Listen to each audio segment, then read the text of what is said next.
Big boss Malayalam season 8 അഗ്നി പരീക്ഷയായിട്ടാണ് ഇപ്രാവശ്യത്തെ big boss ആരംഭിക്കുന്നത്. ബിഗ് ബോസ് 8 എന്ന് പറയുമ്പോൾ ആ 8നെ ഒന്ന് തിരിച്ചിട്ട് ഇൻഫിനിറ്റി ആക്കി അത് ഉപയോഗിക്കാനുള്ള അവരുടെ ടെക്നിക്ക് എനിക്ക് ഇഷ്ടപ്പെട്ടു. ഭയങ്കര ഫ്രഷും ഭയങ്കര സംഭവമൊന്നും അല്ലെങ്കിലും അങ്ങനെ ചിന്തിച്ചല്ലോ, അതിന് കുറച്ച് സംഭവങ്ങളൊക്കെ ഉണ്ട്. അവർ ഇൻഫിനിറ്റി പെൻഡൻ്റ് ഒക്കെ കൊണ്ടുവന്ന് ആ ഇൻഫിനിറ്റിയെ അവർ ഉപയോഗിച്ചിരിക്കുന്നത് എനിക്ക് ഭയങ്കര രസമായിട്ട് തോന്നി. എന്തായാലും ഇത്തവണത്തെ ബിഗ് ബോസിൻ്റെ സ്പെഷ്യാലിറ്റി എല്ലാ പ്രാവശ്യവും ഉള്ളതുപോലെ ഇപ്രാവശ്യത്തെ സ്പെഷ്യാലിറ്റി കോമണേഴ്സിനെ സെലക്ട് ചെയ്യുന്ന റൗണ്ട് അഗ്നി പരീക്ഷ എന്നുള്ള രീതിയിൽ ഒരു സെഗ്മെൻ്റായിട്ട് അവർ കുറച്ച് ദിവസത്തേക്ക് എപ്പിസോഡ്സ് ആയിട്ട് റൺ ചെയ്യുകയാണ്. അതിൽ ഒരു വലിയ പോസിറ്റീവ് ഫാക്ടർ എനിക്ക് ഫീൽ ചെയ്തത്, ഒന്ന് ജനങ്ങൾക്ക് കണ്ടൻറ്റ് കൊടുക്കാം, അതുവഴി പരസ്യ വരുമാനമുണ്ട്. പക്ഷേ ഈ കോമണേഴ്സ് ആയിട്ട് വരുന്ന ആൾക്കാർ അഗ്നി പരീക്ഷ കഴിഞ്ഞ് അവർ ബിഗ് ബോസിലേക്ക് കയറുന്ന സമയത്ത് അവർക്ക് ഓൾറെഡി ഒരു ഫാൻ ബേസിനെ സൃഷ്ടിക്കാനുള്ള അവസരം കൊടുക്കുകയാണ്. സാധാരണ ഒരു കോമണർ ബിഗ് ബോസിനകത്ത് വന്നു കഴിഞ്ഞാൽ അയാൾ എന്തെങ്കിലുമൊക്കെ ശബ്ദം ഉണ്ടാക്കി ഒന്ന് ശ്രദ്ധ പിടിച്ചു പറ്റി ഫാൻസിന് ഉണ്ടാക്കി വരാനൊരു സമയം എടുക്കുമല്ലോ. അതേസമയം സെലിബ്രിറ്റീസ് ആയിട്ട് വരുന്ന ആളുകൾക്ക് ഓൾറെഡി ആ ഫാൻ ബേസ് ഉണ്ട്, വോട്ട് ബാങ്ക് ഉണ്ട്. ഇവർക്കത് നേരത്തെ ക്രിയേറ്റ് ചെയ്യാനുള്ള ഒരു അവസരമാണ്. എന്തായാലും ഈ ബിഗ് ബോസ് സീസൺ 8 അഗ്നി പരീക്ഷ കാണാതെ നിങ്ങൾ കണ്ടു കഴിഞ്ഞാൽ നിങ്ങൾക്ക് മനസ്സിലാവില്ല എന്നാണ് ബിഗ് ബോസ് പറയുന്നത്. അതിൻ്റെ കാരണം എന്താണ് എന്നുള്ളത് എനിക്ക് മനസ്സിലായിട്ടില്ല. ചിലപ്പോൾ എന്തെങ്കിലും കാണുമായിരിക്കും. എന്തായാലും ആദ്യത്തെ 4 എപ്പിസോഡ് കഴിയുമ്പോൾ അഗ്നി പരീക്ഷ കണ്ടില്ലെങ്കിൽ ബിഗ് ബോസ് മനസ്സിലാകായിക എന്ന് പറയുന്ന പോലത്തെ ഒരു ഫീലില്ല. പിന്നെ അഗ്നി പരീക്ഷയിൽ വന്നിട്ടുള്ളത് 40 കോമണേഴ്സാണ്. ഈ 40 കോമണേഴ്സിനെ പറ്റി പറയുമ്പോൾ സോഷ്യൽ മീഡിയയിൽ വന്നിട്ടുള്ള കുറച്ച് പോസ്റ്റുകളുണ്ട്. ഇവരൊക്കെ എങ്ങനെയാണ് കോമണേഴ്സ് ആവുന്നത്? കാരണം ഇവർക്കൊക്കെ ഓൾറെഡി സോഷ്യൽ മീഡിയയിൽ ഇത്ര ഫോളോവേഴ്സ് ഉണ്ട്, ഇത്ര വ്യൂ ഉള്ള വീഡിയോസ് ഉണ്ടല്ലോ എന്നൊക്കെയാണ്. ഈ സോഷ്യൽ മീഡിയ യുഗത്തിൽ ആരാണ് സെലിബ്രിറ്റി ആവാത്തത് അല്ലെങ്കിൽ ആകാൻ സാധിക്കാത്തത്? നിങ്ങൾ ഈ യുഗത്തിലും ഒട്ടും പോപ്പുലർ അല്ലാതെ നിൽക്കുന്നുണ്ട് എങ്കിൽ അത് നിങ്ങളുടെ ചോയ്സ് അതായതുകൊണ്ട് മാത്രമാണ്. നിങ്ങൾ പോപ്പുലർ ആവണമെന്ന് ആഗ്രഹിച്ചാൽ ചിലപ്പോൾ 1000 ഫോളോവേഴ്സ് പോലും ഇല്ലാത്ത ഇൻസ്റ്റാഗ്രാം അക്കൗണ്ടിൽ 1 മില്യണും 2 മില്യണും അടിച്ചിട്ടുള്ള വീഡിയോസ് നമുക്ക് കാണാൻ പറ്റും. വി ക്യാൻ മേക്ക് കോണ്ടൻറ്റ്, അതുവഴി പോപ്പുലർ ആവാനുള്ള സാധ്യതകൾ ഇവിടെയുണ്ട്. അവർ ആ സാധ്യതകൾ ഉപയോഗിക്കുന്നതിനോടൊപ്പം ബിഗ് ബോസിലും പങ്കെടുക്കുന്നു. സോഷ്യൽ മീഡിയയിൽ അവർക്ക് വ്യൂ ഉണ്ട് അല്ലെങ്കിൽ ഫോളോവേഴ്സ് ഉണ്ട് എന്നുള്ളതുകൊണ്ട് നമ്മൾ പറയുന്ന ആ സോ കോൾഡ് ട്രഡീഷണൽ രീതിയിലുള്ള സെലിബ്രിറ്റി സ്റ്റാറ്റസ് അവരെത്തിയിട്ടില്ലല്ലോ. അപ്പോൾ അവരെ കോമണറായി പരിഗണിക്കാവുന്നേ ഉള്ളൂ. എന്തായാലും ഇത്തവണത്തെ ഈ അഗ്നി പരീക്ഷാ പരിപാടിയിൽ ജഡ്ജസായി വന്നിരിക്കുന്ന 3 പേർ രഞ്ജിനി ഹരിദാസ്, റിയ സലിം, അഖിൽ മാരാർ. ഇവർ 3 പേരും ബിഗ് ബോസിൽ ഉണ്ടായിരുന്ന സമയത്ത് അവരുടേതായ ഓളം സൃഷ്ടിച്ചിട്ടുള്ള ആളുകളാണ്. തങ്ങളുടേതായിട്ടുള്ള നിലപാടുകളിൽ വളരെ ശക്തമായി ഉറച്ചു നിൽക്കുന്ന ആളുകളാണ്. റിയാസിനെ നമ്മൾ നോക്കുമ്പോൾ ഗെയിം ചേഞ്ചറിന് നമുക്ക് അക്ഷരം തെറ്റാതെ വിളിക്കാവുന്ന അത്രയും ഗംഭീരമായിട്ടുള്ളൊരു ഗെയിമാണ് അയാൾ വന്ന സീസണിൽ സംഭവിച്ചത്. അതുവരെ ഉണ്ടായിരുന്ന മുഴുവൻ ഗെയിം അയാൾ ഫ്ലിപ്പ് ചെയ്ത് കളഞ്ഞു. രഞ്ജിനി ഹരിദാസ് വളരെ ആക്റ്റീവായി ബിഗ് ബോസിൽ ഉണ്ടായിരുന്ന ഒരാളാണ്. ഫിയർലെസ് എന്ന് പറയുമ്പോൾ she is fearless. And Akhil മാരാറുടെ കാര്യത്തിലേക്ക് വരുമ്പോഴും വളരെ ലൗഡായിട്ട് കാര്യങ്ങൾ പറയുന്നു. ഒരുപാട് ബഹളം പരിപാടികളൊക്കെയാണ്, പക്ഷേ അയാൾ ആ സമയത്ത് അടിപൊളിയായിട്ട് ഗെയിം കളിച്ചിട്ടുണ്ട്. പക്ഷേ ജഡ്ജസ് എന്നുള്ള രീതിയിൽ ഇവർ ബിഗ് ബോസിൻ്റെ ഈ അഗ്നി പരീക്ഷയിൽ വന്നിരിക്കുമ്പോൾ അഖിൽ മാരാർ കുറച്ചും കൂടി ഒബ്സർവ് ചെയ്ത് ഈവൻ ആൾക്കാരെ സെലക്ട് ചെയ്യുമ്പോൾ ഫസ്റ്റ് എപ്പിസോഡിലാണ് നമ്മൾ ശ്രദ്ധിക്കുന്നത്. ബാക്കിയുള്ളവർ റാൻഡമായിട്ട് പിക്ക് ചെയ്ത് തുടങ്ങുമ്പോൾ അഖിൽ മാരാറാണ് ഒരു ക്വസ്റ്റ്യൻ ചോദിച്ചിട്ട് ആൾക്കാരെ സെലക്ട് ചെയ്യുന്നത്. അതായത് അവിടെ ഇരിക്കുന്ന ആൾ അവിടുന്ന് സ്റ്റേജിലേക്ക് വരുമ്പോഴേക്കും അവർക്കൊരു ഐഡൻറ്റിറ്റി അല്ലെങ്കിൽ അവർക്കൊരു സ്പേസ് കിട്ടുക എന്ന് പറയുന്നത് അവിടെ സംഭവിക്കുന്നുണ്ട്. അഖിൽ മാരാറിനെ അടിച്ചു തോൽപ്പിക്കാൻ പറ്റുമെങ്കിൽ ഞാനത് ചെയ്യുമായിരുന്നു എന്ന് പറയുന്ന ഒരാൾ വരുമെന്ന് പറയുമ്പോൾ അവൻ അഖിൽ മാരാറെ അടിച്ചു താഴ്ത്താൻ അവസരം കിട്ടിയാൽ വരാൻ സാധ്യതയുള്ള ഒരാളായിരുന്നു എന്ന് പറയുന്ന പോലത്തെ ഒരു സഡൻ ഇമ്പാക്റ്റ് പ്രേക്ഷകർ ഉണ്ടാവുന്നുണ്ട്. ലോങ് ടേമിൽ ഓർത്തിരിക്കുമെന്നല്ല, പക്ഷേ അവർ സ്റ്റേജിലേക്ക് വരുമ്പോൾ അവർ ഈ തരത്തിലുള്ള ഒരാളാണെന്ന് പറയുന്ന ഒരു ഐഡൻറ്റിറ്റി ക്രിയേറ്റ് ചെയ്യാൻ അവർക്ക് പറ്റുന്നുണ്ട്. അതേപോലെ തന്നെ ആസ് ജഡ്ജസ് റാൻഡമായിട്ട് ആൾക്കാരെ പിക്ക് ചെയ്യുക എന്നുള്ളതിനപ്പുറത്തേക്ക് ഇയാൾ അവിടെ ഒരു സ്ട്രാറ്റജി ഉപയോഗിക്കുന്നുണ്ട്. ആൻഡ് ത്രൂ ഔട്ട് ഈ 4 ദിവസത്തെയും ജഡ്ജിങ് പരിപാടി നോക്കുമ്പോൾ അഖിൽ മാരാർ വളരെ കാം ആൻഡ് കമ്പോസ്ഡ് ആയിട്ടാണ് ഈ കാര്യങ്ങൾ ഡീൽ ചെയ്യുന്നത്. പുള്ളി കൃത്യമായിട്ടുള്ള പോയിന്റ്സ് പറയുന്നുണ്ട്, ആൾക്കാരെ ഒബ്സർവ് ചെയ്യുന്നുണ്ട്, അതിനനുസരിച്ചുള്ള കാര്യങ്ങൾ പറയുന്നുണ്ട്. ഒരു കാര്യത്തിൽ ചെറിയൊരു വിയോജിപ്പുണ്ട്, അത് നമുക്ക് എപ്പിസോഡിൻ്റെ അനാലിസിസിലേക്ക് വരുമ്പോൾ പറയാം. ഈ വീഡിയോ എന്തായാലും നമ്മൾ ആ 4 എപ്പിസോഡ്സ് വെച്ചിട്ടാണ് ചെയ്യുന്നത്. ആദ്യത്തെ 2 എപ്പിസോഡിൽ ഭയങ്കര പരിപാടികളില്ലായിരുന്നു, ഒരു ബേസിക് ഐസ് ബ്രേക്കിംഗ് പരിപാടികളായിരുന്നു. പിന്നീടുള്ള 2 എപ്പിസോഡിലാണ് ശരിക്കും ഒരു എലിമിനേഷനും ഗെയിമും പരിപാടിയൊക്കെ വരുന്നത്. അഖിൽ മാരാർ ഈ പറഞ്ഞ 4 എപ്പിസോഡിലും കാമായിട്ട് സമാധാനമായിട്ടിരുന്നിട്ട് പെർഫോം ചെയ്യുന്നുണ്ടായിരുന്നു. രഞ്ജിനി ചൂടാവേണ്ടുന്ന സ്ഥലത്ത് വളരെ ഹാഷായിട്ട് സംസാരിക്കേണ്ടുന്ന സ്ഥലങ്ങളിൽ കൃത്യമായി അത് ഡെലിവർ ചെയ്യുന്നുണ്ട്. സോഷ്യൽ മീഡിയയിൽ നോക്കുന്ന സമയത്ത് രഞ്ജിനിയുടെ ജഡ്ജിങ്ങിനെ കുറിച്ചിട്ട് വിരുദ്ധ അഭിപ്രായങ്ങൾ കണ്ടു. പക്ഷേ നമ്മൾ ഈ ഗെയിം കാണുന്ന സമയത്ത് അതിലെ ജഡ്ജിങ് ശ്രദ്ധിക്കുന്ന സമയത്ത് രഞ്ജിനി കൃത്യമായിട്ടാണ് ശബ്ദം എടുത്ത് പറയേണ്ടടുത്ത് ശബ്ദം എടുത്ത് സംസാരിക്കുന്നു. ചിരിച്ച് അല്ലെങ്കിൽ ആ ഔട്ടായി പോകുന്ന ഒരാളോട് പെരുമാറുന്നതിലാണെങ്കിലും സ്നേഹത്തോടെ പെരുമാറുക, കൗണ്ടർ ചെയ്യേണ്ടടുത്ത് കൗണ്ടർ ചെയ്യുക. അവർ ബിഗ് ബോസ് ആണ് ജഡ്ജ് ചെയ്യുന്നത്, മറ്റേ വാൽക്കണ്ണാടി പരിപാടിയൊന്നുമല്ല. ഞാൻ ശ്രുതിയും കണ്ടുകൊണ്ടിരിക്കുമ്പോൾ ഞാൻ പറഞ്ഞു, ആദ്യത്തെ എപ്പിസോഡ് കണ്ടപ്പോൾ നമ്മളിത് ബിഗ് ബോസിൻ്റെ സെലക്ഷൻ ആണോ കാണുന്നത് അതോ പഴയ ഏഷ്യാനെറ്റിലെ വാൽക്കണ്ണാടി പരിപാടിയാണോ കാണുന്നത്, ലൈറ്റായിട്ടുള്ള പരിപാടികളാണല്ലോ എന്നുള്ളത്. പക്ഷേ അത് അവരുടെ ഒരു സ്റ്റാർട്ടിംഗ് പരിപാടിയാണ്. രഞ്ജിനി ഇവിടെ ജഡ്ജ് ചെയ്യുന്നത് ബിഗ് ബോസിൻ്റെ അഗ്നി പരീക്ഷയാണ്, അത് അവർ ഡെലിവർ ചെയ്തിട്ടുണ്ട്. കൂട്ടത്തിൽ കുറച്ച് ഡൗൺ ആയി നിൽക്കുന്നു അല്ലെങ്കിൽ ഇനിയും എന്തെങ്കിലും കാണണമല്ലോ എന്ന് തോന്നിയത് റിയ സലിമിൻ്റെ ഭാഗത്തു നിന്നായിരുന്നു. അവസാനത്തെ എപ്പിസോഡിലേക്ക് 3-ാമത്തെ 4-ാമത്തെ എപ്പിസോഡിലേക്കൊക്കെ വരുമ്പോഴേക്കും അവിടുന്ന് എന്തെങ്കിലും പറയുന്നുണ്ട്. പക്ഷേ കുറച്ചും കൂടി റിയാസ് സലീമിനെ കാണണമായിരുന്നു. നമ്മൾ ബിഗ് ബോസിൽ കണ്ട ആ റിയാസ് സലീമിനെ ജഡ്ജിങ് പാനലിലും കാണാൻ പറ്റിയിരുന്നെങ്കിൽ എന്ന് തോന്നിപ്പോയിട്ടുണ്ടായിരുന്നു. പിന്നെ ഒരു കാര്യം കൂടി നമ്മൾ നോട്ട് ചെയ്തത് അഖിൽ മാരാറിൻ്റെ സ്റ്റൈലിംഗ് ഭയങ്കര രസമായിട്ടുണ്ട്. പുള്ളി സ്റ്റേജിലൊരു പ്രോഗ്രാമിന് ഡ്രസ്സ് ഇട്ടുകൊണ്ട് വന്നപ്പോൾ കുറേ ട്രോളൊക്കെ കിട്ടിയിട്ടുണ്ടെങ്കിലും ഈ പ്രോഗ്രാമിൽ അഗ്നിപരീക്ഷയുടെ ജഡ്ജിങ് സ്പേസിലേക്ക് അഖിൽ മാരാർ വരുമ്പോൾ ആ കറക്റ്റ് ലൈറ്റും അതിൻ്റെ ബാക്ക് ഡ്രോപ്പും അതെല്ലാം വെച്ചിട്ട് കറക്റ്റായിട്ട്, അതായത് എവിടെയാണോ ഇരിക്കേണ്ടത് അവിടേക്കുള്ള സ്റ്റൈലിംഗ്, അഖിൽ മാരാറിൻ്റെ സ്റ്റൈലിംഗ് ആരാണ് ചെയ്യുന്നെങ്കിലും അത് ഗംഭീരമായിട്ട് ചെയ്യുന്നുണ്ട്. അഖിലിനത് നല്ലോണം ക്യാരി ചെയ്യാൻ പറ്റുന്നുണ്ട്. എല്ലാവരുടെയും സ്റ്റൈലിംഗ് അടിപൊളിയാണ്. പക്ഷേ അഖിൽ മാരാറിനെ നമ്മൾ പ്രത്യേകം ശ്രദ്ധിച്ചു. അങ്ങനെ അതൊക്കെ ഒന്ന് മെയിൻറ്റെയിൻ ചെയ്ത് ആ ആറ്റിറ്റ്യൂഡൊക്കെ മെയിൻറ്റെയിൻ ചെയ്താണ് പുറത്തുമെങ്കിൽ കുറേം കൂടി നന്നാവാൻ പറ്റുമായിരുന്നു എന്നൊരു അഭിപ്രായം നമുക്കുണ്ട്. ഞങ്ങൾ ഈ 4 എപ്പിസോഡും ഇങ്ങനെ കണ്ടുകൊണ്ടിരുന്ന സമയത്ത് നമ്മുടെ മുമ്പിലെ ഏറ്റവും വലിയ വെല്ലുവിളി എന്താ അറിയോ? 40 പേരാണ്. ഈ 40 പേരും മുമ്പ് സോഷ്യൽ മീഡിയയിൽ ഭയങ്കര ഹിറ്റായിട്ട് നമ്മൾ കണ്ടിട്ടുള്ള ആൾക്കാരൊന്നുമല്ല. അപ്പം ഓരോരുത്തരും ഡിഫറെൻറ്റ് പേരുകളാണ്, ഡിഫറെൻറ്റ് ബാക്ക്ഗ്രൗണ്ടിൽ നിന്ന് വരുന്ന ആളുകളാണ്. ഇത്രയും ആൾക്കാരുണ്ട്.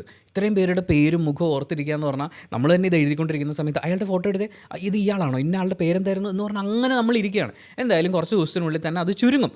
എങ്കിൽ പോലും ഈ 40 പേരിൽ നമ്മൾ 4 ദിവസത്തെ എപ്പിസോഡ്സും കണ്ടു കഴിയുമ്പോൾ ശ്രദ്ധിച്ചിട്ടുള്ള ആൾക്കാർ, അല്ലെങ്കിൽ ശ്രദ്ധേയമായ എന്തെങ്കിലും ചെയ്തു എന്ന് തോന്നിയിട്ടുള്ള ആൾക്കാരുടെ ഒരു ലിസ്റ്റ് നമുക്ക് ആദ്യം പറയാം. അത് 13 പേരടങ്ങുന്ന ഒരു ലിസ്റ്റാണ്. അതിൽ ഒരാൾ ഓൾറെഡി എലിമിനേറ്റഡ് ആയ ആളാണ്. പക്ഷേ അവർ ശ്രദ്ധിക്കപ്പെട്ടു. ആ എലിമിനേറ്റ് ആയ ആളെ പറഞ്ഞുകൊണ്ട് നമുക്ക് തുടങ്ങാം. അത് പൂജ ജയാണ്.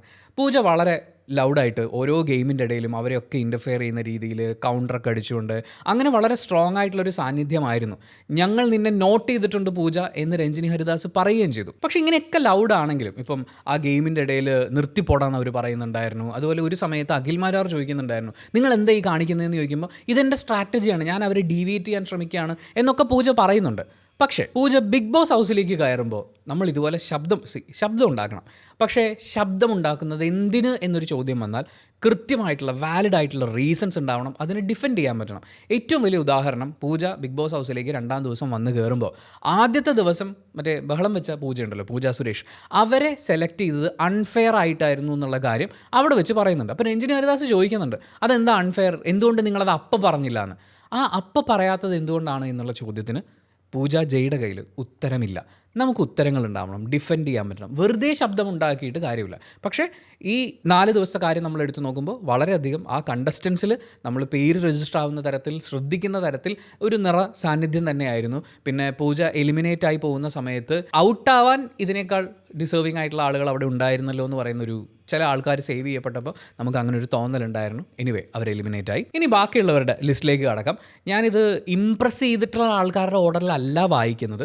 നമ്മൾ ഈ ഗെയിം കണ്ടുകൊണ്ടിരുന്നപ്പോൾ നമ്മൾ ആദ്യത്തെ 2 ദിവസം വന്നിട്ടുള്ള ആൾക്കാരുടെ പേര് ഓർഡറിൽ എഴുതിയെടുത്തിട്ട് പിന്നീട് ഇംപ്രസ് ആയവർക്കൊക്കെ പോയിൻറ്റ്സ് കൊടുത്ത് അങ്ങനെ ലിസ്റ്റാക്കിയതാണ്. സോ ഇംപ്രസ് ആയ ഓർഡറിലല്ല പറയുന്നത്, അവർ എൻ്റർ ആയ ഓർഡറിൽ നമുക്ക് ഇംപ്രസ് ആയിട്ടുള്ള ആൾക്കാരുടെ ലിസ്റ്റാണ്. സോ 2-ാമത്തെ ആൾ, 13 പേരിൽ 2-ാമത്തെ ആൾ, ഇറ്റ്സ് എൽദോ ജോർജ്.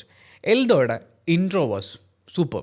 പഠിച്ചു പറഞ്ഞതായിരിക്കാം, പക്ഷേ അതിനൊരു സ്ട്രെങ്ത് ഉണ്ടായിരുന്നു. അത് പറയുന്നതിലെ കോൺഫിഡൻസ് ഉണ്ടായിരുന്നു. പിന്നെ അയാളുടെ ഒരു ഗെയിം സ്പിരിറ്റ്, ഗെയിം കളിക്കുന്ന സമയത്ത് അതിനോട് അയാൾ കാണിക്കുന്ന ഒരു അർപ്പണ മനോഭാവം എന്നൊക്കെ നമ്മൾ പറയില്ലേ, ആ ഒരു ഗെയിം സ്പിരിറ്റ് അയാളിൽ ഉണ്ടായിരുന്നു. ഒരു ഒപ്പീനിയൻ ഉണ്ടെങ്കിൽ അത് സ്ട്രോങ് ആയി പറയുക എന്ന് പറയുന്ന ഒരു കാര്യം അയാൾ കൃത്യമായിട്ട് ചെയ്യുന്നുണ്ട്. ബിഗ് ബോസ് ഹൗസിൽ വളരെ പ്രധാനപ്പെട്ട ഒരു ക്വാളിറ്റിയാണ് ഒപ്പീനിയൻ പറയുക എന്നുള്ളതും അതിനെ ഡിഫെൻഡ് ചെയ്ത് നിൽക്കുക എന്നുള്ളതും. പിന്നെ ഒരു കാര്യം കൂടി ആഡ് ചെയ്യാണ്, ഈ ഇൻഫിനിറ്റി പെൻഡൻറ്റ് കിട്ടിയിട്ടുള്ള ആൾക്കാരെ അങ്ങനെ നോക്കിയിട്ടല്ല നമ്മൾ ഈ ലിസ്റ്റ് റെഡിയാക്കിയിട്ടുള്ളത്. ചിലപ്പോൾ ഇൻഫിനിറ്റി പെൻഡൻറ്റ് കയ്യിലുള്ള ഒരാൾ നമ്മുടെ ലിസ്റ്റിൽ ഉണ്ടാവില്ല, കിട്ടാത്ത ആൾക്കാരായിരിക്കും നമ്മുടെ ലിസ്റ്റിൽ കൂടുതലുണ്ടാവുക.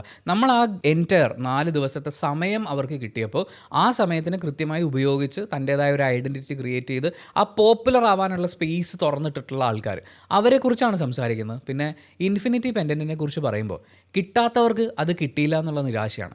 പക്ഷേ കിട്ടിയ ആളുകൾക്ക് ഇതെങ്ങനെ ഉപയോഗിക്കണമെന്നറിയില്ല. ഒരു മുഴുവൻ തേങ്ങ കിട്ടിയ അവസ്ഥയിലാണ് അവരിയ്ക്കുന്നത്. പൊതിക്കാനോ ചിരവാനോ ഒന്നും അവർക്ക് പറ്റുന്നില്ല. സോ ഇൻഫിനിറ്റി പെൻഡൻറ്റ് വാങ്ങിച്ചു എന്നുള്ളത് നമ്മൾ ഈ 13 പേരുടെ ലിസ്റ്റ് ഉണ്ടാക്കാനുള്ളൊരു കാരണമല്ല. 3-ാമത്തെ ആൾ പാർവതി നാരായണാണ്. വന്ന് അവരുടെ ഇൻട്രൊഡക്ഷനിൽ ഞാൻ കുറച്ച് ഓവർ തിങ്കറാണ് എന്നൊക്കെ പറയുന്ന കാര്യങ്ങളൊക്കെ പറഞ്ഞിട്ടുണ്ടെങ്കിലും ഷീ സ്മാർട്ട്. ഒപ്പീനിയൻ വരുമ്പോൾ ആ ഒപ്പീനിയൻ പറഞ്ഞിട്ട് പിന്നെയും മാറ്റി പറഞ്ഞ് അങ്ങോട്ട് പോയി അയ്യോ അതങ്ങനെ ആയിരിക്കും എന്ന് പറയുന്ന അങ്ങനത്തെ സാധനങ്ങളൊന്നും ഈ 4 ദിവസം അവരുടെ ഇൻട്രോയെ മാറ്റി നിർത്തിയാൽ അവർ ചെയ്തിട്ടില്ല. അവർക്ക് കൃത്യമായിട്ടുള്ളൊരു ടാർഗറ്റ് ഉണ്ടായിരുന്നു, ഒരു ഒപ്പീനിയൻ ഉണ്ടായിരുന്നു, അത് പറയുന്നു. വളരെ സ്മാർട്ടായി. ഇപ്പോൾ ഗെയിമിലൊക്കെ ആണെങ്കിലും നല്ലൊരു പെർഫോമൻസ് നമുക്ക് കാണാൻ പറ്റുന്നുണ്ട്. 4-ാമത്തെ ആൾ അത് ഷിജിനാണ്. ഷിജിൻ എസ്. ഷിജിൻ്റെ ഇൻട്രൊഡക്ഷനിൽ തന്നെ അയാൾ പറഞ്ഞിരുന്നു അയാളൊരു ഡാൻസ് കോച്ച് ആണെന്നുള്ളത്. ഒരു ഗെയിമിൻ്റെ ഇടയിൽ ശ്രദ്ധിച്ചൊരു കാര്യം, തൻ്റെ കൂടെയുള്ള ടീംമേറ്റ് ആയിട്ടുള്ള ആൾ ഒരു കമ്പിയിലൂടെ നടന്നു വരേണ്ട സമയത്ത് അയാൾക്ക് മോട്ടിവേഷൻ കൊടുത്ത് ആ ടാസ്കിനെ എത്രയും പെട്ടെന്ന് കംപ്ലീറ്റ് ചെയ്തിട്ട് അതൊരു ടീം പ്ലെയറാണ്. ആൻഡ് ഗെയിമിൽ അയാൾ ഇടുന്നൊരു എഫേർട്ട് ഉണ്ട്. പിന്നെ നമ്മൾ നേരത്തെ പറഞ്ഞ പോലെ ഭയങ്കര സ്ട്രോങ് ആയി ഒപ്പീനിയൻ പറഞ്ഞ് ഭയങ്കര സ്മാർട്ടായിട്ടുള്ള കാര്യങ്ങൾ ചെയ്ത് അങ്ങനെ ഇമ്പ്രസ് ചെയ്യുന്ന ഒരാളല്ല. പക്ഷേ അയാൾ അവിടെ ഉണ്ട്, ഹീ ഈസ് ഗുഡ്. അയാൾ അവിടെ ഉണ്ട് എന്നുള്ള കാര്യം നമ്മളെ ധരിപ്പിക്കുന്നുണ്ട്. അയാൾക്ക് കിട്ടുന്ന കാര്യങ്ങൾ, കിട്ടുന്ന സ്പേസ് വളരെ കൃത്യമായി തന്നെ അയാൾ ഉപയോഗിക്കുന്നുണ്ട്. അഞ്ചാമത്തെ ആൾ ഷാനോ തോമസ് ആണ്. ഷാനോ പിന്നീട് അങ്ങോട്ടുള്ള ദിവസങ്ങളിൽ അങ്ങനെ നിറഞ്ഞു നിൽക്കുന്നൊരു പെർഫോമൻസോ അങ്ങനത്തെ കാര്യങ്ങളൊക്കെ ഒന്നും വന്നിട്ടില്ലെങ്കിലും അയാളുടെ ഇൻട്രോയും അയാളുടെ ഒരു ക്യാരക്ടറും ഒക്കെ ഈ ബിഗ് ബോസിന് വളരെ യോജിച്ചതാണെന്ന് നമുക്ക് ഫീൽ ചെയ്തു. അയാൾ ഇമോഷണലി ആരിലും ഡിപ്പെൻഡഡ് അല്ല. അത് ഈവൻ അയാളുടെ പേരൻസിനോട് പോലും അയാൾ ഡിപ്പെൻഡഡ് അല്ല. ബിഗ് ബോസ് പോലത്തെ ഒരു ഗെയിമിൽ ലാലേട്ടൻ തന്നെ ഈ 4 ദിവസത്തിനിടയിൽ ഒരു പ്രാവശ്യമാണ് സ്ക്രീനിൽ വരുന്നത്. അപ്പോൾ അദ്ദേഹം പറയുന്നത് ഒറ്റയ്ക്ക് കളിച്ച് ജയിക്കാൻ എന്നാണ്. അപ്പോൾ മറ്റുള്ളവരിൽ ഡിപ്പെൻഡഡ് ആവാതെ ഇങ്ങോട്ട് വരുന്ന എല്ലാ ഏണിയും എടുത്ത് പിടിക്കാതെ ഒറ്റയ്ക്ക് നിന്ന് പെർഫോം ചെയ്യാനുള്ള ആ ഒരു സ്പേസ്, ആ പേഴ്സണാലിറ്റിയിൽ നമുക്ക് ഫീൽ ചെയ്തത് ഷാനോ തോമസിനെ ആയിരുന്നു. തൊട്ട് മുമ്പ് സംസാരിച്ച ഒരാൾ ഞാൻ ജോബ് ക്വിറ്റ് ചെയ്തിട്ടാണ് വന്നത് എന്ന് പറയുന്ന കാര്യം പറയുമ്പോൾ ഞാനും ജോബ് ക്വിറ്റ് ചെയ്തിട്ടാണ് വന്നത്, പക്ഷെ അതൊന്നും എന്നെ സെലക്ട് ചെയ്യാനുള്ള ക്രൈറ്റീരിയ ആവുന്നില്ല എന്ന് പറയുന്ന ആ ബോധ്യങ്ങളും അതുപോലെ ഡിപ്പെൻഡഡ് ആവാതിരിക്കാൻ പറ്റുക എന്ന് പറയുന്നതും അതൊരു സ്ട്രെങ്ത്താണ് ബിഗ് ബോസ് ഹൗസിനുള്ളിൽ. പിന്നെ ഗെയിമിൻ്റെ ഇടയിൽ ഷാനോ പറഞ്ഞൊരു കാര്യം, അതായത് ഈ ഭക്ഷണം കഴിക്കുക എന്ന് പറയുന്ന ഒരു ടാസ്ക് ഇൻക്ലൂഡഡ് ആയി വന്നൊരു ഗെയിമിൽ ആ ഭക്ഷണം കഴിക്കൽ പരിപാടി അയാൾ ഏറ്റെടുത്തില്ല. പൊതുവേ നമ്മുടെ ഒരു ധാരണയൊക്കെ ഉണ്ട്, അത്യാവശ്യം വലിപ്പമൊക്കെ ഉള്ള ഒരാൾ, അയാൾ ഒരുപാട് ഭക്ഷണമൊക്കെ കഴിക്കാൻ പറ്റുന്ന ആളായിരിക്കും. അപ്പോൾ എന്തുകൊണ്ട് ഷാനോ അത് ഏറ്റെടുത്തില്ല എന്ന് ചോദിക്കുമ്പോൾ ഇത് പോസിറ്റീവായിട്ടും നെഗറ്റീവായിട്ടും വരാൻ കേട്ടോ. എനിക്കങ്ങനെ ഒരുപാട് ഫുഡ് കഴിച്ച് ശീലമില്ല. അപ്പം അങ്ങനെ അത്രയും ഭക്ഷണം ഇൻടേക്ക് എനിക്ക് പറ്റില്ല, അതുകൊണ്ട് ഞാനത് ചെയ്തില്ല എന്ന് അയാൾ തുറന്ന് പറയുമ്പോൾ ഒരു ഗ്രൂപ്പായിട്ടുള്ള ഗെയിം നമ്മൾ നോക്കുമ്പോൾ അയാൾ സ്വന്തം ലിമിറ്റേഷൻ മനസ്സിലാക്കി മാറി നിന്ന് മറ്റൊരാൾക്ക് അവരുടെ അവസരം കൊടുക്കുന്നത് വളരെ നല്ല കാര്യമാണ്. പക്ഷേ ഇൻഡിവിജ്വൽ സ്പേസിലേക്ക് വരുമ്പോൾ ബിഗ് ബോസ് ഹൗസിനകത്ത് കയറിയാലും ഈ തീറ്റ മത്സരം പോലെയുള്ള പരിപാടികൾ ഏതെങ്കിലും സമയത്ത് അയാൾ നേരിടേണ്ടതായിട്ട് വരും. അന്ന് അയാൾക്കിതൊരു നെഗറ്റീവ് ഫാക്ടർ ആയിരിക്കും. പക്ഷേ ഗ്രൂപ്പിൽ വരുമ്പോൾ അത് അയാളുടെ ഒരു സ്ട്രെങ്ത് ആയിട്ടാണ് നമുക്ക് മനസ്സിലാക്കാൻ പറ്റുന്നത്. എനിക്കിത് പറ്റില്ലുള്ളൂ, ഞാനിത് മാറി നിൽക്കാം. ആറാമത്തെ ആൾ പ്രണവാണ്. പ്രണവ് എസ്. പ്രണവ് ഒരു അത്യാവശ്യം നന്നായിട്ട് ഗെയിം കളിക്കുന്ന ആ ഒരു ഗെയിം സ്പിരിറ്റ് ഉള്ള ആളാണ്. ഒപ്പീനിയൻ പറയേണ്ട സമയത്ത് തൻ്റെ ഒപ്പീനിയൻ പറയുന്ന അതിലൊരു ക്യാച്ചുണ്ട്. ഈ ഒപ്പീനിയൻ പറയേണ്ട സ്ഥലത്ത് ഒപ്പീനിയൻ പറയാമെന്ന് പറയുമ്പോൾ ഈ ബിഗ് ബോസ് ഹൗസിലെ ഈ അഗ്നി പരീക്ഷയിലെ 40 പേരിൽ ഒരു ലോഡ് പീപ്പിൾ പ്ലീസേഴ്സ് ഉണ്ട്. അതായത് മറ്റേ ആളെ വിഷമിപ്പിക്കാതെ എല്ലാവരെയും സന്തോഷമാക്കി വെച്ചിട്ട് മുന്നിൽ നിൽക്കണം എന്നൊക്കെ വിചാരിക്കുന്ന കുറേ ആൾക്കാർ. ഞാൻ ഒരാളെ നോമിനേറ്റ് ചെയ്യേണ്ട സമയത്ത് നോമിനേറ്റ് ചെയ്തിട്ട് അതിൻ്റെ കാരണമൊക്കെ പറഞ്ഞിട്ട് പക്ഷേ എനിക്കിവിടെ ഭയങ്കര ഇഷ്ടമായിട്ട് ഞങ്ങൾ ഭയങ്കര ദോസ്താണ് എന്ന് പറയുന്ന തോളത്ത് കൈയിടൽ അതൊരു പീപ്പിൾ പ്ലീസിങ് മെൻറ്റാലിറ്റിയാണ്. അതിൻ്റെ ആവശ്യമില്ല. നിങ്ങൾ നോമിനേറ്റ് ചെയ്തു, അതിന് നിങ്ങൾക്കൊരു കാരണമുണ്ട്. സൗഹൃദവും പരിപാടിയൊക്കെ ഗെയിമിന് പുറത്ത്, ഇതിൻ്റെ അകത്ത് ഇത് രണ്ടും കൂടി കളിക്കുക. അതേപോലെ വന്ന് 2 ദിവസം കഴിഞ്ഞപ്പോഴേക്ക് എൻ്റെ സ്വന്തം ചേച്ചിയെ പോലെ ആയിരുന്നു, എൻ്റെ അമ്മയമ്മയായിരുന്നു എന്നൊക്കെ പറയുന്നത് പോലത്തെ ബന്ധങ്ങൾ ഉണ്ടാക്കി വെച്ചിട്ട് അങ്ങനെ ആൾക്കാരെ സന്തോഷിപ്പിച്ച് പോവുക എന്ന് പറയുന്നത് ബിഗ് ബോസ് ഹൗസിനകത്ത് ഇറ്റ്സ് നോട്ട് ഗുഡ്. നിങ്ങളുടെ ഒരുപാട് കാലത്തെ സർവൈവലിന് പറ്റിയതല്ല. അതുകൊണ്ടാണ് ഒരു ലോഡ് ആൾക്കാർ നമ്മൾ ഈ പറയുന്ന ലിസ്റ്റിൽ നിന്ന് വളരെ പെട്ടെന്ന് ഔട്ടായി പോയത്. എലിമിനേറ്റ് ആയിപ്പോയ ആളുകളും അതുപോലെ അവിടെ ഇപ്പോഴും തുടരുന്ന പല ആൾക്കാരിലും ഈ പീപ്പിൾ പ്ലീസിങ് ട്രെയ്റ്റ് ഉണ്ട്. അത് വളരെ പെട്ടെന്ന് തന്നെ അവരെ പുറത്തേക്ക് എത്തിക്കും. ഇനി അകത്തേക്ക് എത്തിച്ചാലും അവരധിക കാലം അവിടെ തുടരാൻ സാധ്യതയില്ല. പ്രണവിൻ്റെ കാര്യത്തിലേക്ക് വരുമ്പോൾ പ്രണവ് ആരെയും പ്ലീസ് ചെയ്യാനൊന്നും നിന്നിട്ടില്ല. എന്താണ് ഒപ്പീനിയൻ പറഞ്ഞു, എനിക്കിതാണ് പറയാനുള്ളത്, ബസ്. ആ ഒരു ആറ്റിറ്റ്യൂഡ് അത് അയാളെ ഒരു പക്ഷേ ഇനിയും കുറച്ച് നാൾ തുടരാൻ ഹെൽപ്പ് ചെയ്തേക്കും. ഏഴാമത്തെ ആൾ പൂജ ശരത്താണ്. പൂജ ഫസ്റ്റ് ഡേയിലെ സ്റ്റാറാണ്. എന്ന് വെച്ചാൽ ആദ്യത്തെ ദിവസം മറ്റേ താക്കോല് വെച്ചിട്ടുള്ള ടാസ്കിൽ അവർക്ക് അകത്ത് കയറാൻ ഉള്ള ചാൻസ് ഏത് നിമിഷവും നഷ്ടപ്പെടുമെന്ന് പറയുന്ന പോലത്തെ ഒരു സിറ്റുവേഷനിൽ അവരുടെ അവസരത്തിന് വേണ്ടി വാദിച്ച് അകത്ത് കയറി. ഈ ജഡ്ജസ് 3 പേരും ഏറ്റവും ആദ്യം ശ്രദ്ധിച്ചതും ഏറ്റവും കൂടുതൽ സംസാരിച്ചതും പൂജയെക്കുറിച്ചായിരുന്നു. പിന്നീടുള്ള ദിവസങ്ങളിൽ നമ്മൾ അവരങ്ങനെ കാണുന്നില്ലെങ്കിലും കരയേണ്ടി വന്നു കഴിഞ്ഞാൽ ഞാൻ കരയും. പക്ഷേ കരഞ്ഞു കഴിഞ്ഞാൽ അത് അവിടെ കഴിഞ്ഞു, അതിനുശേഷം ബാക്കി കാര്യങ്ങളുമായി മുന്നോട്ട് പോകും എന്ന് പറയുന്ന ഒരു ആറ്റിറ്റ്യൂഡ്. എന്ന് വെച്ചാൽ കരഞ്ഞു മെഴുകിയ ആൾ എന്നൊക്കെ പറഞ്ഞിട്ട് തന്നെയാണ് റിയാസ് പൂജയെ വേദിയിലേക്ക് വിളിക്കുന്നത്. ആ സമയത്ത് പോലും അവർ പറയുന്നത് എന്നെക്കുറിച്ച് ആരങ്ങനെ പറഞ്ഞു കഴിഞ്ഞാൽ എനിക്ക് വിഷയമില്ല, എനിക്കത് കരഞ്ഞു തീർക്കാൻ തോന്നി, ഞാൻ കരഞ്ഞു തീർത്തു, ബാക്കി കാര്യങ്ങളുമായി മുന്നോട്ട് പോകുമെന്ന് പറയുന്ന ആറ്റിറ്റ്യൂഡ്, ആ ഒപ്പീനിയൻ പറയാനുള്ള ശക്തി. പിറ്റേ ദിവസം വന്ന എലിമിനേറ്റ് ആയിപ്പോയ പൂജ പറഞ്ഞതുപോലെ അവരെക്കാൾ ഡിസേർവിംഗ് ആയിട്ടുള്ള ആൾക്കാർ വേറെ ഉണ്ടായിരുന്നു എന്ന് പറയുമ്പോൾ അവർക്കൊരവസരം കിട്ടി, ആ അവസരത്തിന് ഉപയോഗിച്ചു. ആദ്യത്തെ ദിവസം തന്നെ അഗ്നിപരീക്ഷയുടെ ആൾക്കാരുടെ ലിസ്റ്റിലേക്ക് അവർ വന്നു. അതൊരു ക്വാളിറ്റിയാണ്. പക്ഷേ പിന്നീടുള്ള ദിവസങ്ങളിൽ അത് ഭയങ്കരമായി നമ്മൾ കണ്ടോ, പൂജയെ നമ്മൾ നിറഞ്ഞ് കണ്ടോ എന്ന് ചോദിച്ചു കഴിഞ്ഞാൽ അവിടെ എനിക്ക് സംശയമുണ്ട്. എട്ടാമത്തെ ആൾ, ഈ 8ാമത്തെ സീസണിൽ 8ാമത്തെ ആളായിട്ട് നമ്മൾ പറയുന്നത് രാകേഷാണ്. രാകേഷ് ജേക്കബ്. അങ്ങേര് വാ തുറന്നപ്പോൾ നമ്മൾ ശ്രദ്ധിച്ചു. ഒന്നാമത് ഇത്രയും ആൾക്കാർ വന്ന കൂട്ടത്തിൽ ആ തലയിലെ മുടിയുടെ നരയും കാര്യങ്ങളൊക്കെ ആയിട്ട് ആ വേഷവിധാനത്തിലൊക്കെ നമ്മൾ പെട്ടെന്ന് ശ്രദ്ധിക്കുന്ന അതൊരു ക്യാരക്ടറായിരുന്നു. എന്ന് വെച്ചാൽ എല്ലാവരെയും പോലെ ഇത് കാഷ്വലായി എല്ലാവരെയും പോലെ വസ്ത്രം ധരിച്ച് വരിക എന്ന് പറയുന്നതിന് പകരം ഇങ്ങനെ നമ്മൾ ശ്രദ്ധിക്കും. അങ്ങനത്തെ ഒരാളായിരുന്നു. ആൻഡ് വാ തുറന്നപ്പോൾ തന്നെ പുള്ളി എല്ലാവരെയും ഇമ്പ്രസ് ചെയ്തിട്ടുണ്ടായിരുന്നു. തൻ്റെ പേര്, ബിഗ് ബോസിൽ വരാനുള്ള കാരണം, അവിടെയൊക്കെ നമുക്കൊരു എൻ്റർടൈനറെ കാണാനുണ്ട്. എന്നാൽ അതേസമയം വളരെ സ്ട്രോങ് ആയ അയാളുടെ ഒപ്പീനിയൻ പറയും. ഇത്രയും ആൾക്കാരുള്ളതിൽ രാകേഷിന് നമ്മൾ ശ്രദ്ധിക്കുന്ന ഒരു കാരണം അയാളുടെ ഒപ്പീനിയനിലുള്ള സർക്കാസമാണ്. ഈ ഒപ്പീനിയൻ നമുക്ക് പല രീതിയിലും പറയാം. മറ്റേ ആളെക്കുറിച്ചൊക്കെ എങ്ങനെ വേണമെങ്കിലും നമുക്ക് സംസാരിക്കാം. കുറച്ച് റെസ്പെക്റ്റ്ഫുള്ളി സംസാരിക്കാം, റൂഡായിട്ട് സംസാരിക്കാം, പിന്നെ കുറേ പീപ്പിൾ പ്ലീസർമാരുള്ളതുപോലെ നമുക്ക് വേണമെങ്കിൽ സംസാരിക്കാം. പക്ഷേ ഇയാൾ പറയാനുള്ളത് പറയും. അതിനകത്ത് ചിരിക്കാനുള്ളൊരു എലമെൻറ്റ്, ഈവൻ വിമർശനമാണെങ്കിലും അത് കേൾക്കുന്ന ആൾക്കും പെട്ടെന്നൊരു ചിരി വരുന്നത് പോലെ അത് അവതരിപ്പിക്കാൻ പറ്റുക എന്ന് പറയുന്നത് അതാണ് ഒരു ക്യാരക്ടർ എന്ന് പറയുന്നത്. ഇയാൾ ബിഗ് ബോസ് ഹൗസിൽ ഉണ്ടായിരുന്നെങ്കിൽ എന്ന് നമുക്ക് ആദ്യത്തെ ഇൻട്രൊഡക്ഷനിൽ തന്നെ ഫീൽ ചെയ്യിപ്പിക്കുന്ന തരത്തിലുള്ളൊരു പെർഫോമൻസ് ഉണ്ട്. അപ്പം മച്ചാൻ അതിനെ എങ്ങനെ മുന്നോട്ട് കൊണ്ടുപോകും എന്നുള്ളതാണ് നമ്മൾ അറിയാൻ കാത്തിരിക്കുന്നത്. 9ാമത്തെ ആൾ ലൊലീറ്റയാണ്. ലൊലീറ്റ ലോറൻ റോഡ്രിഗസ്. ഈ അഗ്നി പരീക്ഷയിലൂടെ ബിഗ് ബോസ് ഹൗസിലേക്ക് കയറാൻ തയ്യാറെടുക്കുന്ന കോമണേഴ്സിലെ വൺ ഓഫ് ദി യങ്ങസ്റ്റ്. വേറൊരാളും കൂടി ഉണ്ട്, ആരാധ്യ. 18 വയസ്സാണ്, ഇദ്ദേഹത്തിന് 19 വയസ്സാണ്. സോ യങ്ങസ്റ്റ് കണ്ടസ്റ്റൻറ്റ്, ഇപ്പോൾ അഗ്നി പരീക്ഷയിൽ മിച്ചം നിൽക്കുന്നതിൽ യങ്ങസ്റ്റ് കണ്ടസ്റ്റൻറ്റ് എന്ന് പറയുന്ന ആളാണ് ലൊലീറ്റ. ലൊലീറ്റയെ നമ്മൾ നോക്കുമ്പോൾ ആൾ ഭയങ്കര സ്മാർട്ടാണ്. അവർ നല്ലൊരു ക്യാപ്റ്റനാണ്. എന്ന് വെച്ചാൽ ആ ഒരു ഗ്രൂപ്പായിട്ടുള്ള ഗെയിം വരുന്ന സമയത്തൊക്കെ ആളുകളെ കോർഡിനേറ്റ് ചെയ്ത് അവരുടെ ആ ഒരു ഏജിനെ നമ്മൾ പരിഗണിക്കുമ്പോൾ മറ്റ് പല ക്യാപ്റ്റൻസും അവരുടെ ഏജും എക്സ്പീരിയൻസും ഒക്കെ വെച്ച് പെർഫോം ചെയ്തൊക്കെ വെച്ച് നോക്കുമ്പോൾ ആസ് എ ക്യാപ്റ്റൻ പോലും ആ അഗ്നി പരീക്ഷ സ്പേസിൽ ഏറ്റവും നന്നായി പെർഫോം ചെയ്യുന്ന ഒരാളായിട്ട് നമുക്ക് ലൊലീറ്റയെ വിലയിരുത്താവുന്നതാണ് ആസ് എ ക്യാപ്റ്റൻ. ആൻഡ് ഗെയിമിലേക്ക് വരുമ്പോഴും അത് എൻ്റർടൈനിങ്ങായി അവതരിപ്പിക്കാൻ വേണ്ടിയിട്ടും ആളുകളെ കോർഡിനേറ്റ് ചെയ്യാനും ഒക്കെയുള്ള അവരുടെ ശ്രമങ്ങൾ, ഒപ്പീനിയൻസ്, ഇത് പറയുമ്പോഴും ലൊലീറ്റയുടെ ഒരു വീക്ക്നെസ് ഭയങ്കര എവിഡൻ്റ് ആയിട്ട് നമ്മൾ കാണുന്നൊരു, അല്ലെങ്കിൽ ഒപ്പീനിയനിൽ ഉറച്ചു നിൽക്കാത്തൊരു ഫീൽ നമുക്ക് ഉണ്ടാക്കിയ ഒരു സമയം എന്ന് പറയുന്നത് ഇൻഫിനിറ്റി പവർ കിട്ടിയിട്ടുള്ള ആൾക്കാരെ ഒരുമിച്ച് വേദിയിലേക്ക് വിളിച്ചിട്ട് രാകേഷ് ഉണ്ടായിരുന്നു, പ്രണവ് ഉണ്ടായിരുന്നു, അങ്ങനെ കുറച്ച് ആൾക്കാർ. അപ്പം ഇൻഫിനിറ്റി പവർ കിട്ടിയ ആളുകളെ സ്റ്റേജിലേക്ക് വിളിച്ചിട്ട് നിങ്ങൾക്ക് ഇതിൽ നിന്ന് ഒരാളെ ഔട്ട് ഹൗസിലേക്ക് വിടാനുള്ള, അല്ലെങ്കിൽ സേഫ് അല്ലാത്തൊരു സ്പേസിലേക്ക് വിടാനുള്ള ഒരു ഒപ്പീനിയൻ 1 മിനിറ്റ് കൊണ്ട് രൂപീകരിക്കാൻ പറഞ്ഞപ്പോൾ ലൊലീറ്റ തന്നെയാണ് പേരെടുത്ത് പറഞ്ഞത്. പൂജയാണ് വിടേണ്ടത്. അതിന് റീസണും പറഞ്ഞു. പൂജ ഭയങ്കര ഡിസ്റെസ്പെക്റ്റ്ഫുള്ളിയാണ് സംസാരിക്കുന്നത്, ഭയങ്കര ബഹളം വെക്കലാണ്, ഇങ്ങനെയുള്ള കാര്യങ്ങളെല്ലാം അവതരിപ്പിച്ചു. പക്ഷേ ഓരോരുത്തരുടെ പേരെടുത്ത് പറയാൻ പറഞ്ഞപ്പോൾ ഒന്നിലധികം ഓപ്ഷൻസ് വന്നു. അപ്പോൾ അവർക്ക് വീണ്ടും കുറച്ച് സമയം കിട്ടി. ആ സമയം കിട്ടിയപ്പോൾ പ്രണവ് പറയുന്നത് നമ്മൾ കേൾക്കുന്നുണ്ട്, ഒരു നല്ല പ്ലെയറിനെ ഔട്ടാക്കിയിട്ടല്ല നമ്മൾ ഈ അവസരം ഉപയോഗിക്കേണ്ടതെന്ന്. അതിനുശേഷം ഒപ്പീനിയൻ ചോദിക്കുമ്പോൾ ലൊലീറ്റയുടെ പൂജ എന്ന് പറയുന്ന ഓപ്ഷൻ മാറിയിട്ട് അഫ്നിയാസിലേക്ക് പോകുന്നുണ്ട്. ലൊലീറ്റ ആ ഒപ്പീനിയൻ മാറ്റി എന്നുള്ളത് കൊണ്ടാണ് അവർ ചൂസ് ചെയ്ത ആൾ മാറിപ്പോയത്. പക്ഷേ പ്രണവിനോട് പറയാനുള്ളൊരു കാര്യം, നല്ല ഗെയിമറെ പുറത്താക്കിയിട്ടല്ല നമ്മൾ ഗെയിം കളിക്കേണ്ടതെന്നൊക്കെ പറയുന്ന ആ ഫെയർ ഗെയിം കളിക്കാനുള്ളൊരു സ്പേസ് അല്ല ബിഗ് ബോസ് ഹൗസ് എന്ന് പറയുന്നത്. നല്ല പ്ലെയറെ പുറത്താക്കാൻ നിങ്ങൾക്ക് എപ്പോൾ ചാൻസ് കിട്ടുന്നോ അപ്പോൾ അത് ചെയ്തിരിക്കണം. ആൻഡ് ഏറ്റവും സിമ്പിളായിട്ട് പ്രണവിനെ ആലോചിക്കാവുന്ന ഒരു കാര്യം, മറ്റൊരാൾക്ക് ഇങ്ങനൊരു അവസരം കിട്ടിയാൽ അവർ പ്രണവിനെ പുറത്താക്കാതിരിക്കുമോ? ഒരിക്കലുമില്ല. സോ നല്ല പ്ലെയറെയൊക്കെ കീപ്പ് ചെയ്ത് അക്കൂട്ടത്തിൽ നിന്ന് വേണം എനിക്ക് ജയിക്കാൻ എന്നൊക്കെ പറയുന്ന ആവേശം നല്ലതാണ്. പക്ഷേ that's not good for big boss survival. 10ാമത്തെ ആൾ ഷിൻജിത്താണ്. ഷിൻജിത്ത് ബാബു നല്ല സ്ട്രോങ് ആയിട്ട് ഒപ്പീനിയൻ പറയുന്നത്. അതായത് ഒരു 10 പേരെയൊക്കെ സ്റ്റേജിൽ വിളിച്ച് നിർത്തിയിട്ട് നിങ്ങൾ ഔട്ടാക്കാനുള്ള ഒരാളെ പറയൂ എന്ന് പറഞ്ഞു കഴിഞ്ഞാൽ ഫസ്റ്റ് കൈ പൊക്കിയിട്ട് തൻ്റെ ഒപ്പീനിയൻ അവതരിപ്പിക്കുന്നത് ഷിൻജിത്താണ്. വളരെ സ്മാർട്ടാണ്.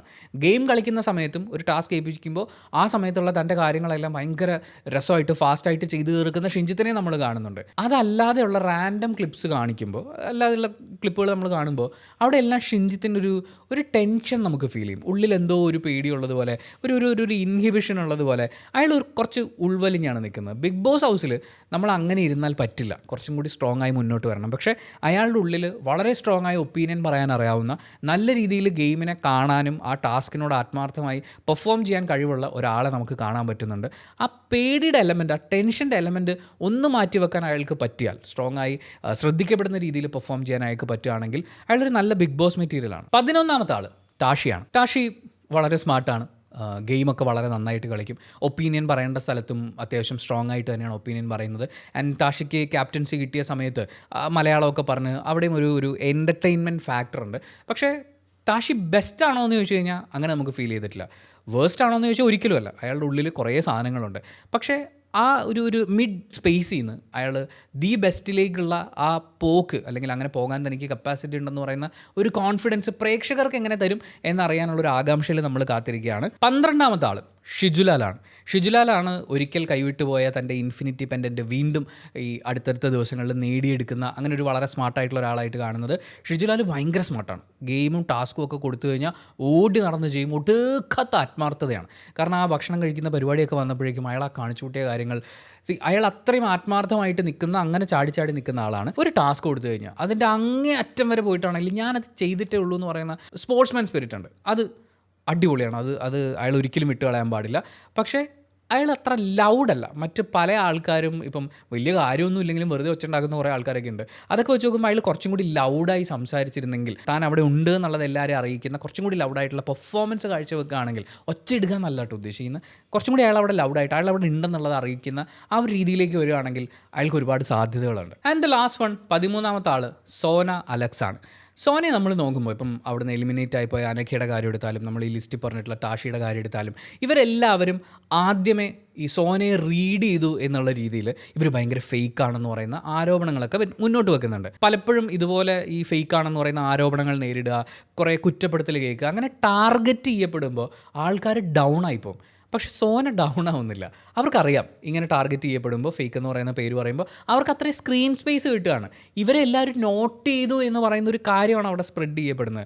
കുറ്റപ്പെടുത്തലോ നല്ലത് പറയലോ, പക്ഷേ ഇങ്ങനെ ഒരാൾ ഇവിടെ ഉണ്ട് എന്നുള്ളത് എല്ലാവരും അറിയുകയാണ്. അതായത് അവർ തന്നെ ഒരുപാട് ഗെയിം കളിച്ച് ഒരുപാട് കാര്യങ്ങൾ ചെയ്യുന്നതിനേക്കാൾ എല്ലാവരും വന്ന് ഇങ്ങോട്ട് മെക്കിട്ട് കയറുമ്പോൾ നമ്മൾ സ്വാഭാവികമായും പൊങ്ങാണ് എന്ന് പറയുന്നൊരു ധാരണയിൽ ഈ പറയുന്നൊരു ഗ്രഡ്ജൊന്നും വെക്കാതെ പിന്നീടുള്ള ഗെയിമും കാര്യങ്ങളൊക്കെ നോക്കുമ്പോഴാണെങ്കിലും അവരെല്ലാത്തിലും ഗെയിമൊക്കെ കളിച്ച് അങ്ങനെ പോകുന്നുണ്ട്. അങ്ങനെ തനിക്ക് കിട്ടുന്നത് ഓപ്പർച്യൂണിറ്റി ആണെന്ന് തിരിച്ചറിയാനുള്ള ഒരു സെൻസുള്ളൊരു പ്ലെയർ ആയിട്ടാണ് സോന അലക്സിനെ നമുക്ക് ഫീൽ ചെയ്തത്. ഇനി ഈ 13 പേരെ നമ്മൾ ഷോർട്ട് ലിസ്റ്റ് ചെയ്തതിന് നമുക്ക് നമ്മുടേതായിട്ടുള്ള കാരണങ്ങളുണ്ട്. ആ കാരണങ്ങൾ ഞാനിപ്പോൾ വീഡിയോയിൽ പറയുകയും ചെയ്തു. പക്ഷേ നിങ്ങളുടെ ഒരു ടോപ്പ് 10 അല്ലെങ്കിൽ ടോപ്പ് 15 എന്നൊക്കെ പറയുന്നത്, അല്ലെങ്കിൽ നിങ്ങൾക്ക് ഏറ്റവും ഇഷ്ടപ്പെട്ട പ്ലെയർ എന്ന് പറയുന്നത് ചിലപ്പോൾ ഈ ലിസ്റ്റിൽ വന്നിട്ടുണ്ടാവില്ല. നിങ്ങളുടെ ടോപ്പ് പ്രെഡിക്ഷൻസ്, ബിഗ് ബോസ് ഹൗസിലേക്ക് പോകാൻ ഏറ്റവും കൂടുതൽ സാധ്യതയുള്ള ആൾക്കാരുടെ ലിസ്റ്റ് അതൊന്ന് കമൻറ്റ് ബോക്സിൽ രേഖപ്പെടുത്താമോ? അതിൻ്റെ കാരണവും കൂടി കൃത്യമായി രേഖപ്പെടുത്തുകയാണെങ്കിൽ അതിനെക്കുറിച്ചൊരു ചർച്ച കമൻറ്റ് ബോക്സിലുണ്ടാകും. പക്ഷേ ശ്രദ്ധിക്കുക, ഒരാളെ അപമാനിക്കാനോ തേച്ചൊട്ടിച്ച് വെക്കാനോ വേണ്ടിയിട്ട് നമ്മൾ കമൻറ്റ് ചെയ്യാതിരിക്കുക. ഇതൊരു ഗെയിമാണ്. അവർ ഗെയിം കളിക്കുന്നു. ആ ഗെയിമിനെയും ആ സിറ്റുവേഷൻസിനെ, ഓപ്പർച്യൂണിറ്റീസിനെ അവരെങ്ങനെ ഉപയോഗിക്കുന്നു എന്നുള്ളത് വിലയിരുത്താനാണ് നമ്മൾ കമൻറ്റ് ചെയ്യാൻ പറയുന്നത്. അപ്പോൾ ഹെയ്റ്റ് സ്പ്രെഡ് ചെയ്യാതെ നമുക്ക് റീസൺസ് എന്തൊക്കെയാണെന്നുള്ളത് ഡിസ്കസ് ചെയ്യാം. പിന്നെ ഒരു കാര്യം നമ്മൾ മനസ്സിലാക്കേണ്ടത്, ഇതിൽ പല ആൾക്കാരും എന്ന് വെച്ചാൽ അതിൽ റേഡിയോ ജോക്കിയായിട്ട് ജോലി ചെയ്യുന്ന ആൾക്കാർ ഉൾപ്പെടെ ഉണ്ടെങ്കിലും അവരിൽ പലരുടെയും അല്ലെങ്കിൽ ബഹുഭൂരിപക്ഷം ആൾക്കാരുടെയും ആദ്യത്തെ ഒരു ബിഗ് സ്റ്റേജാണിത്. ആദ്യമായിട്ട് ഇത്രയും ക്യാമറാസും കാര്യങ്ങളും ഇത്രയും ആൾക്കാരോട് കോമ്പറ്റ് ചെയ്യുക എന്ന് പറയുന്ന, പുറത്തുനിന്ന് നമുക്ക് എന്ത് വേണമെങ്കിലും പറയാം. ഇതിനകത്ത് കയറി ഈ ക്യാമറയും ലൈറ്റും ഒക്കെ ഫേസ് ചെയ്ത് ജഡ്ജസും കണ്ടസ്റ്റൻസും ഒക്കെ നിൽക്കുന്ന ഒരു സ്പേസിൽ ഇത്രയും ഇൻസ്ട്രക്ഷൻസ് അനുസരിച്ച് നമ്മൾ പെർഫോം ചെയ്യുന്ന സമയത്ത് ചിലർ ഫ്രീസായി പോകും. ചിലർക്ക് എന്ത് ചെയ്യണം എന്നുള്ളൊരു കൺഫ്യൂഷൻ ഉണ്ടാവും. ചിലർ ഭയങ്കര പാനിക്കാവും. അത് അവരുടെ പെർഫോമൻസിനെ ബാധിക്കും. അങ്ങനെ പല രീതിയിലാണ് ആൾക്കാർ ഇത് അഫക്റ്റ് ചെയ്യുക. ആ അഫക്റ്റ് ചെയ്യപ്പെടുന്ന സ്റ്റേജിൽ നിന്ന് അവരെങ്ങനെ റിക്കവർ ചെയ്യുന്നു, അതാണ് അവരുടെ മുന്നോട്ടുള്ള പോക്കിനെ സഹായിക്കാൻ പോകുന്നത്. അപ്പം നമുക്ക് ഈ സിറ്റുവേഷൻ അറിയാം, അയ്യോ ഇവരൊക്കെ ചിലപ്പോൾ പാനിക്കായി പോയതായിരിക്കും. എനിക്ക് ഒരാൾ ഔട്ടായി പോയപ്പോൾ എനിക്ക് ഭയങ്കര വിഷമമായി. അവൻ എന്തെങ്കിലും പറഞ്ഞിട്ട് പൊക്കൂടായിരുന്നു എന്ന് പറയുന്ന പോലത്തെ ഒരു ഫീൽ ഉണ്ടായിരുന്നു. പക്ഷേ ഇതൊരു ഗെയിമാണ്. നമ്മുടെ ഈ പറയുന്ന ഇമോഷൻസും കാര്യങ്ങളും നിൽക്കുമ്പോഴും ഇതൊരു ഗെയിമാണ്. ഇവിടെ കണ്ടസ്റ്റൻസ് ആണുള്ളത്. അവർ കോമണേഴ്സ് ആണോ, അവരുടെ ഇമോഷൻസും മറ്റു കാര്യങ്ങളെല്ലാം നമ്മൾ പരിഗണിക്കാൻ പോയി കഴിഞ്ഞാൽ നമുക്ക് അതിനെ സമയം കിട്ടുള്ളൂ.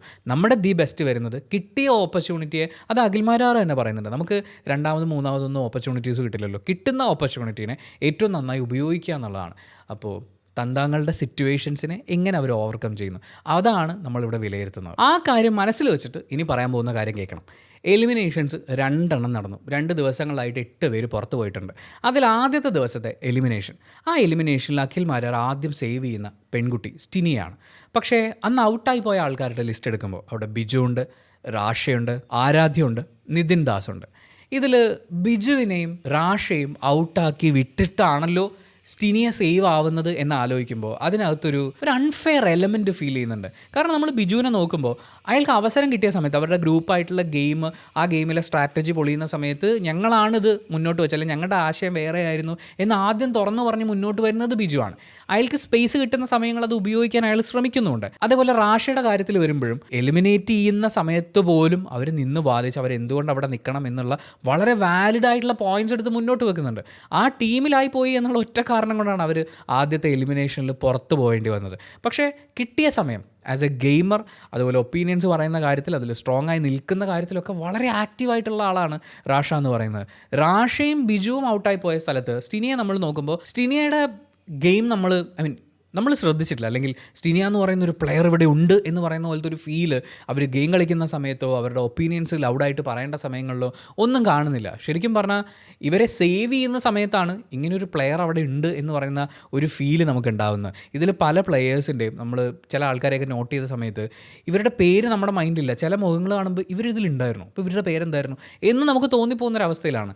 ആ ഒരു ലെവലിൽ നിൽക്കുന്ന ഒരു പ്ലെയറാണ് സ്റ്റിനിയ എന്ന് പറയുന്നത്. അവർ എന്തിന് സേവ് ചെയ്തു എന്നുള്ളത് അത് മനസ്സിലാവുന്നില്ല. പ്രത്യേകിച്ച് ബിജുവിനെയും റാഷയും ഔട്ടാക്കിയതിന് ശേഷം സ്റ്റിനിയ അവിടെ തുടരുന്നത് ഭയങ്കര അൺഫെയർ ആണ്. ആൻഡ് സെക്കൻഡ് ഡേ എലിമിനേഷനിൽ വരുമ്പോൾ അവിടെ ഒരവസരം കൊടുക്കാമായിരുന്നു എന്ന് തോന്നിയത് പൂജയ്ക്കാണ്.